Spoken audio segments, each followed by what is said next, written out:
بسم اللہ الرحمن الرحیم نحمدہ ونصلی علی رسولہ الکریم اما بعد۔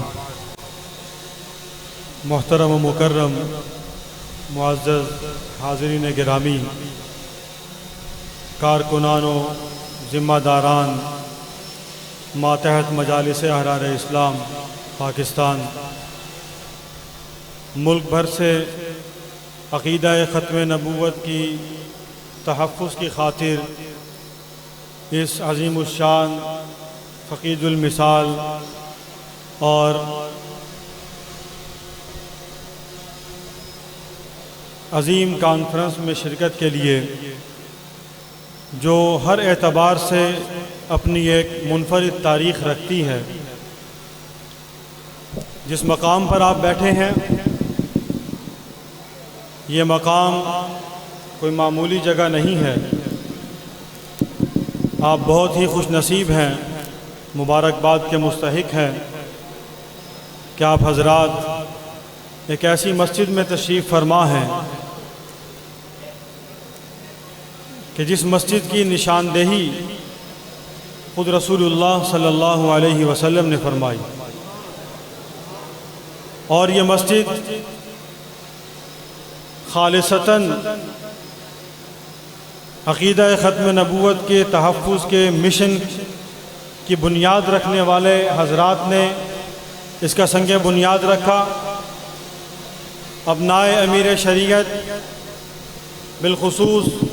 حضرت مولانا سید عطاء المحسن بخاری رحمۃ اللہ علیہ، ابن امیر شریعت قائد احرار حضرت پیر جی سید عطاء المحمن بخاری رحمۃ اللہ علیہ، ان دونوں حضرات نے اس مسجد کی تعمیر اول میں خود مستری اور مزدوروں کے ساتھ مل کر کام کیا اور اس کو اپنی سعادت سمجھا۔ یہ اتنی رونق، اتنی بہاریں، اتنا خوبصورت منظر، اتنی آبادی ہم لوگوں کو بہت آسان اور بہت ہی معمولی سا محسوس ہوتا ہے۔ یہ سب کچھ اتنی جلدی میں اور پتہ نہیں کیسے ہو گیا ہوگا، لیکن اس کے پیچھے 21، 22، 23 اکتوبر 1934 کی قادیان کی وہ تحریک اور وہ قادیان کی احرار تبلیغ کانفرنس کی جد و جہد ہے کہ 1929 میں جب آپ کے اکابر نے اس عظیم الشان جماعت کہ جو حضرات صحابہ اکرام کی اس اجتماعی جد و جہد جو کہ جنگ یمامہ سے شروع ہوئی اور اس کے بعد اجتماعیت کے اعتبار سے سب سے پہلی عوامی جد و جہد اور عوامی جماعت مجلس احرار اسلام ہے، کہ جو صحابہ اکرام کے اس کام کو لے کر آگے بڑھے، صحابہ اکرام والے اس مشن کو لے کر آگے بڑھے، اور سید الاحرار حضرت امیر شریعت سید عطاء اللہ شاہ بخاری رحمۃ اللہ علیہ، مفکر احرار چودھری افضل حق، ماسٹر تاج الدین انصاری، مولانا حبیب الرحمن لدھیانوی، مولانا مظہر علی اظہر، حضرت مولانا ابوالکلام آزاد، اور ان سب حضرات کی پشت پر جن کی توجہات، جن کی نظر کرم اور جن کی پوری روحانی قوت و تصرف شامل تھا، حضرت علامہ سید محمد انور شاہ کاشمیری رحمۃ اللہ علیہ، اور اس کے بعد مرشد احرار حضرت شاہ عبد القادر رائے پوری رحمۃ اللہ علیہ، ان حضرات کی توجہات سے یہ قافلہ نہ رکا، نہ جھکا، نہ بکا، نہ اپنے مشن اور اپنے مقصد سے پیچھے ہٹا، بلکہ روز بروز آگے بڑھتا گیا، اور الحمدللہ آج اس جماعت کو بنے ہوئے 92 برس سے زائد عرصہ گزر چکا ہے، اور یہ مشن نہ ختم ہونا ہے نہ ختم ہوگا۔ جنہوں نے شروع کیا تھا وہ نہیں رہے، جنہوں نے ان کے بعد ان سے جن میں منتقل ہوا اور جنہوں نے اس کو سنبھالا وہ بھی اپنے رب کی بارگاہ میں پیش ہو گئے۔ آج تیسری نسل الحمدللہ ثم الحمدللہ اس جماعت کی ذمہ داری ان کندھوں پر آ پڑی ہے، تو اللہ تبارک و تعالیٰ سے دعا گو ہیں کہ ہمارے قائد، ہمارے رہبر حضرت سید کفیل شاہ صاحب دامت برکاتہم العالیہ، حضرت جناب عبداللطیف خالد چیمہ، اسی طرح دیگر اکابر احرار، ان کی سرپرستی میں یہ قافلہ رواں دواں ہے، اور انشاءاللہ پہلے سے بڑھ کر اسی جذبے کے ساتھ اسی جنون کے ساتھ، اسی ولولے کے ساتھ اور عقیدہ ختم نبوت کی وہی محبت اور وہی جذبہ لیے ہوئے یہ قافلہ پوری دنیا میں صرف پاکستان نہیں، دین کا کام صرف ایک خطے کے لیے محدود نہیں ہے، ختم نبوت کی تحفظ کا کام صرف اس ملک اور اس سرزمین کے لیے محدود نہیں ہے، بلکہ رسول اللہ صلی اللہ علیہ وسلم رحمت للعالمین ہے۔ رسول اللہ صلی اللہ علیہ وسلم کائنات کے لیے، تمام جہانوں کے لیے رحمت بنا کر بھیجے گئے، تمام جہانوں کے لیے نبی بنا کر بھیجے گئے، تمام جہانوں کی طرف وہ منبع رشد و ہدایت بنا کر مبعوث کیے گئے۔ تو ہر جگہ پر جہاں کوئی شخص رسول اللہ صلی اللہ علیہ وسلم کی ناموس پر، آپ کی ختم نبوت کے خلاف کوئی بھی آواز اٹھے گی، اس آواز کو دبا دیا جائے گا، کوئی ہاتھ بلند ہوگا اس کو قلم کر دیا جائے گا، کوئی زبان چلے گی اس کو گدی سے کھینچ دیا جائے گا، اور ہم جہاں تک پہنچ سکیں گے پہنچیں گے انشاءاللہ۔ پہنچیں گے نا؟ مجلس احرار اسلام پاکستان بننے سے پہلے سیاسی اور مذہبی دونوں محاذوں پر برسر پیکار رہی۔ عقیدہ ختم نبوت کے تحفظ اور فتنہ قادیانیت کے تعاقب کے لیے روز اول سے جو نشان لگا دیا اس نشان سے پیچھے نہیں ہٹے، جو معیار مقرر کیا آج بھی اسی معیار کو برقرار رکھا ہوا ہے۔ اور یہ دکانداری نہیں ہے، یہ خدمت ہے، یہ خدمت ہے۔ دکانیں بند ہو جایا کرتی ہیں، مال خراب ہو جاتا ہے، معیار گر جاتا ہے، بوسیدہ ہو جاتا ہے سامان، لیکن جو حق والے ہوں، جو خلوص نیت کے ساتھ، آج صبح مولانا الیاس چنوٹی صاحب تشریف لائے، انہوں نے آیت مبارکہ پڑھی، میرے دل کو بہت لگی۔ لمسجد اسس علی التقوی من اول یوم احق ان تقوم فیہ رجال یحبون ان یتطہروا۔ ایسے لوگوں نے اس جماعت کی بنیاد رکھی ہے اور تقوی پر رکھی ہے، اخلاص کے ساتھ رکھی ہے، پورے جذبے کے ساتھ رکھی ہے، دیانتداری سے کام کیا ہے ساری زندگی۔ عقیدہ ختم نبوت پر دکانیں نہیں سجائیں بلکہ کام کیا ہے، قربانیاں دی ہیں۔ 1934 میں احرار نے پہلی کانفرنس کی اور 17 قادیانیوں نے امیر شریعت رحمۃ اللہ علیہ کے ہاتھ پر اسلام قبول کیا۔ اگر احرار لوگوں کو صرف مارنے کے لیے نکلتے، احرار لوگوں کو صرف دین سے دور کرنے کے لیے نکلتے،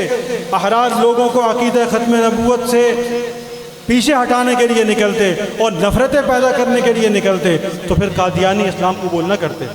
اور جنہوں نے اسلام قبول کیا وہ اسلام قبول کرنے کے بعد مجلس احرار اسلام کے کارکن بنے، عقیدہ ختم نبوت کے محافظ بنے، اس محاذ پر ہمارے شانہ بشانہ کھڑے ہوئے، ہمارے قدم کے ساتھ قدم ملا کر، ہمارے ہاتھوں میں ہاتھ دے کر انہوں نے قربانیاں دیں، جانیں نشاور کی، اور جو نو مسلمین جماعت میں آئے انہوں نے جماعت کی قیادت کی۔ مولانا لال حسین اختر نو مسلم تھے، مولانا محمد حیات فاتح قادیان ہیں، جن کو اسلام قبول کرنے کے بعد یہ وہ شخصیت ہیں کہ جن پر سرمایہ قادیانیوں نے خرچ کیا، جن کو پڑھایا قادیانیوں نے، جن کو مختلف زبانوں پر مکمل عبور حاصل کرنے کے لیے بہت زیادہ ٹریننگ دی کی انہوں نے قادیانیوں نے، اور اللہ تبارک و تعالیٰ نے احرار کے حصے میں یہ نعمت رکھی تھی۔ احرار کے اکابر نے ان پر محنت کی اور وہ مسلمان ہوئے اور جماعت کی مرکزی قیادت کا حصہ بنے۔ الحمدللہ جماعت نے ان کو قادیان میں بھیجا۔ اسی طرح مولانا عنایت اللہ چشتی رحمۃ اللہ علیہ، ان کو جماعت نے قادیان میں بھیجا۔ بہرسٹال پر ان کی آپ بیتی، ان کے وہاں پر گزرے ہوئے ایام، اس کی تفصیل، اس کی رودات وہاں موجود ہے۔ جماعت کی تاریخ کو پڑھا کریں، جماعت کے اکابر کی خود نوشتیں ان کو پڑھیں، انہوں نے کس طرح قربانیاں دی۔ جماعت کے ایک ایک ادنا کارکن کی 10-10 سال جیل ہے، ایک ایک ادنا کارکن نے عقیدہ ختم نبوت کے تحفظ کی خاطر 10-10 سال انگریز کی کال کوٹریوں میں گزارے۔ 10,000 شہدائے ختم نبوت نے اس پاکستان کے اندر 1953 کی تحریک مقدس ختم نبوت میں قربانیاں دی، اور وہ سب کے سب مجلس احرار اسلام کی دعوت پر جمع ہوئے تھے۔ احرار نے ان کو جمع کیا، احرار نے ان کے اندر وہ کرنٹ بھرا، وہ جذبہ بیدار کیا، وہ قوت پیدا کی، ان کے ایمان کو مزید تقویت بخشی، کہ جس کے نتیجے میں ایک چھوٹا معصوم بچہ بھی عقیدہ ختم نبوت کے نام پر نعرہ تکبیر اللہ اکبر، ختم نبوت زندہ باد کا نعرہ لگاتا ہوا اسی پاکستان کے نام نہاد مسلمان حکمرانوں کی لگائی ہوئی ریڈ لائن کو کراس کرتے ہوئے جب وہ روڈ پر آتا ہے اور ختم نبوت زندہ آباد کا نعرہ بلند کرتا ہے تو پھر وردی والوں کی بندوقوں سے نکلی ہوئی گولیاں اسے بھون دیتی ہیں، اس کے سینے کو چھلنی کر دیا جاتا ہے، اور مسلمانوں کے ہاتھوں مسلمان مرے، مسلمانوں کے ہاتھوں مسلمان مرے، اور مارنے والے مروانے والے جانتے تھے کہ وہ کس وجہ سے مار رہے ہیں،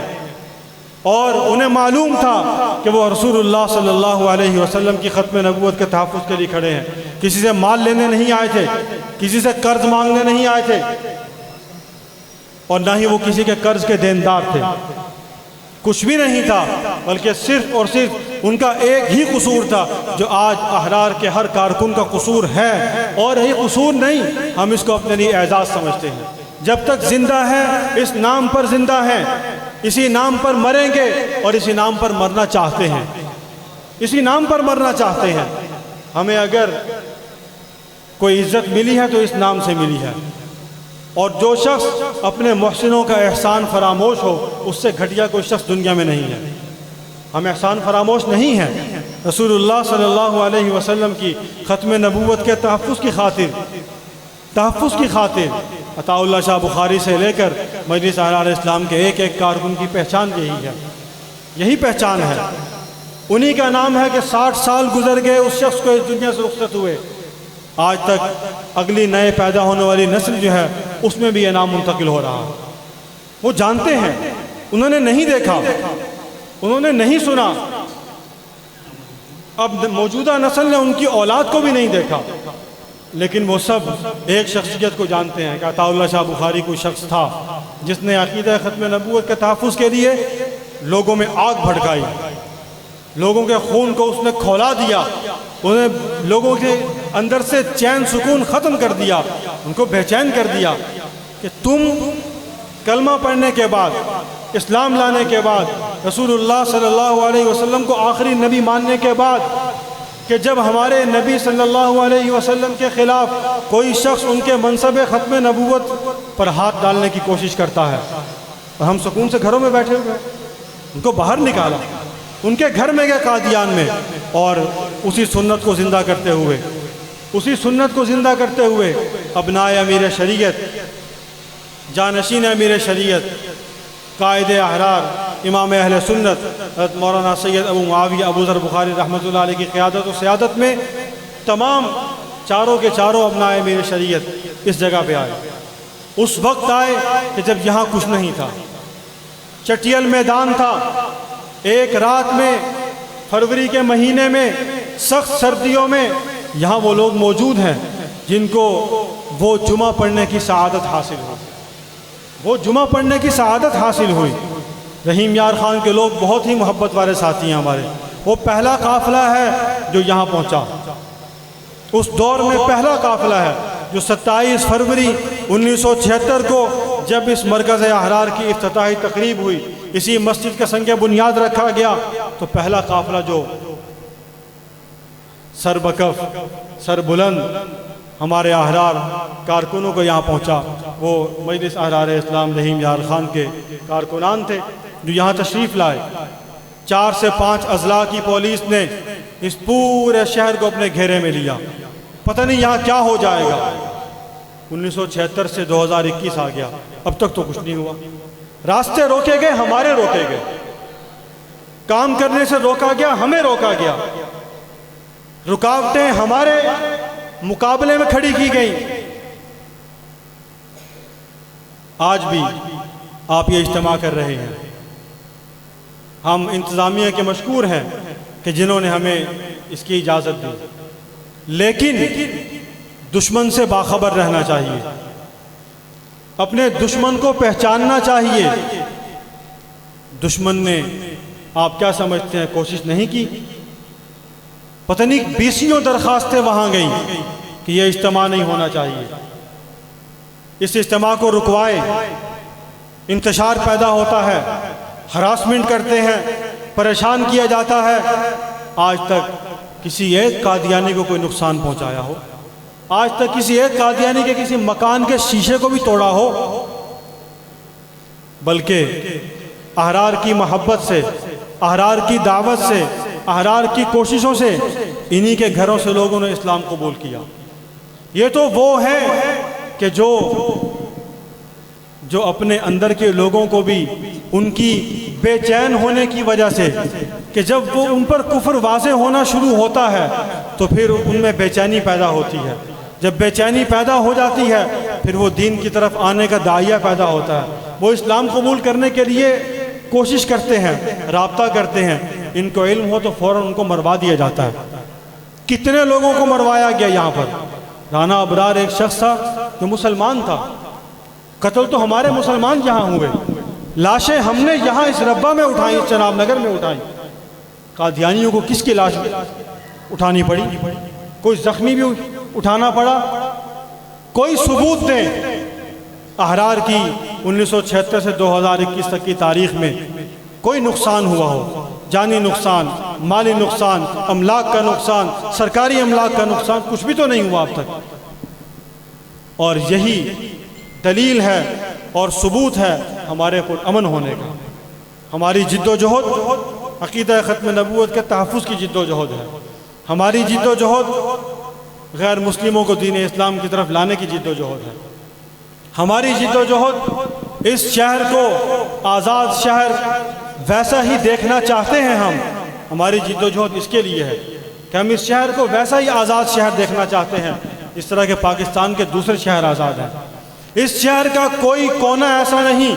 کہ جو قادیانیوں کے سی سی ٹی وی کیمروں کی زد میں نہ ہو۔ یہاں سے کوئی شخص آزادانہ طور پر گزر نہیں سکتا، یہاں پر کوئی شخص آزادانہ طور پر پھر نہیں سکتا۔ ہم یروشلم میں کھڑے ہیں، ہم اسرائیل میں پھر رہے ہیں کیا؟ ہم اس وطن عزیز پاکستان کے باسی ہیں، ہمیں یہاں رہنے کا مکمل حق حاصل ہے اور ہم اپنا حق لے کر رہیں گے انشاءاللہ۔ اس شہر کو آزاد کروا کر رہیں گے، اس شہر کے ایک ایک شخص کو کلمہ پڑھوانا اور اس کو دائرہ اسلام میں داخل کرنا یہ ہمارا عزم ہے، اور ہم انشاءاللہ پر امید ہے رب سے کہ ہم اس عزم میں کامیاب ہو کر رہیں گے۔ ہم اپنے دعوتی پیغام کو پوری دنیا تک عام کرنے کے لیے رسول اللہ صلی اللہ علیہ وسلم کے اسلوب، آپ کے طریقے، آپ کے طرز عمل پر چلے گے انشاءاللہ۔ آپ نے 13 سال محنت کی، مشقتیں برداشت کی، اللہ تبارک و تعالیٰ کی پوری نصرت، مدد، قوت، طاقت آپ کے شامل حال تھی، لیکن نبی کو بھی 13 برس لگے، 13 برس تکلیفیں برداشت کی۔ اس کے بعد 8 ہجری میں آ کے فتح مکہ ہوا، پھر اذا جاء نصر اللہ والفتح ہوا، پورا مکہ اسلام میں آیا، فتح حاصل ہوئی، غلبہ ملا۔ ہم تو بہت ادنا ہیں، ہماری تو کوئی اوقات نہیں، ہمارے پاس تو کچھ ہی رب سے مانگتے ہیں۔ ہمارے بڑوں نے بھی رب سے ہی مانگا، یہاں پہ ڈیرہ جما دیا، اللہ اس کو آباد رکھیں گے انشاءاللہ۔ اور یہ کوشش جاری ہے، 10 لوگوں نے اسلام قبول کیا، 10 اسلام قبول کریں گے، سینکڑوں اسلام قبول کریں گے۔ ایک وقت آئے گا کہ یہ پورا کا پورا چناب نگر جو ہے یہ مجلس احرار اسلام کا مرکز ہوگا، ایک ایک گھر پر احرار کا علم بلند ہوگا، یہاں پر ایک ایک گھر میں سے احرار کا رضاکار نکلے گا یہاں سے۔ یہ ملک اسلام کے نام پر حاصل کیا، یہ ملک ختم نبوت کے نام پر حاصل کیا، یہ ملک رسول اللہ صلی اللہ علیہ وسلم کی ناموس، آپ کی عصمت کے تحفظ کے لیے حاصل کیا۔ اور جب یہاں پر بھی اگر ناموس رسالت کے ڈاکو موجود ہوں، عقیدہ ختم نبوت پر ڈاکہ ڈالنے والے موجود ہوں، تو پھر ہم مسلمانوں کا یہاں رہنا کیسا ہے؟ ہم کیسے مسلمان ہیں کہ ہم نبی کے دشمن کو برداشت کیے ہوئے ہیں؟ ہم نے اس لیے برداشت کیا ہے کہ ہم نے لڑنا نہیں۔ ہم یہ چاہتے ہیں کہ جس طرح رسول اللہ صلی اللہ علیہ وسلم نے فتح مکہ کے موقع پر کتنے کافروں کو اسلام میں داخل کر دیا، کتنے لوگ حضور کے اس صبر پر، آپ کے اس ظلم و تشدد برداشت کرنے کے نتیجے میں، آپ کی قربانیاں دینے کے نتیجے میں اللہ نے انعام دیا، اللہ نے ان کو نوازا، اللہ نے نصرت کی اور اس کا وعدہ کر رکھا تھا، پھر فتح ملی، پھر مال بھی آیا، افراد بھی آئے، طاقت بھی آئی، قوت بھی آئی، حکومت بھی قائم ہو گئی۔ الحمدللہ ہم بھی اسی منہج پر قائم ہیں، اسی طریقے پر چل رہے ہیں۔ افراد بھی آئیں گے، جگہ بھی ملے گی، قوت بھی قائم ہوگی، حکومت الہیہ کا نظام بھی قائم ہوگا، ختم نبوت کا پھریرا بھی لہرائے گا ہر جگہ پر۔ وما علینا الا البلاغ المبین۔